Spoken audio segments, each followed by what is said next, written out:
তিনি ছিলেন মধ্যম আকৃতির সুঠাম দেহের অধিকারী একটি মানুষ। তার চুলগুলো ছিল ঘাড় পর্যন্ত প্রলম্বিত, হালকা হালকা কোঁকড়ানো। তিনি যখন চুলের ভিতরে তৈল দিয়ে আছড়াতেন মনে হতো মৃদুমন্দ ঢেউ দেখা যায়।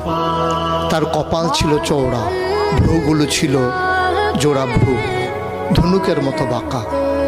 চোখের পাতাগুলো ছিল ফুটন্ত গোলাপের গোলাপি রঙের এক একটি পাপড়ির মতো। তিনি কখনো বা যখন চোখের পলক ফেলতেন মনে হতো মৃদুমন্দ বাতাসে গোলাপ পাপড়ি যেন দোল খাচ্ছে। তার চোখের সাদা অংশ ছিল রক্তিমাভ সাদা, কালো অংশ ছিল কৃষ্ণ কালো। তার নাকটা ছিল খাড়া, নাকের ছিদ্রগুলো ছিল ছোট ছোট। নাকের নিচে ছিল সরু চিকন গোঁফ, গোঁফের নিচেই সেই গোলাপি রঙের ঠোঁট। তার ঠোঁটগুলো যখন কখনো বা মুচকে হাসত, গোটা পৃথিবীর মানুষ অবাক বিস্ময়ে দেখত গোটা পৃথিবীতে যেন বিজলি চমকিয়েছে।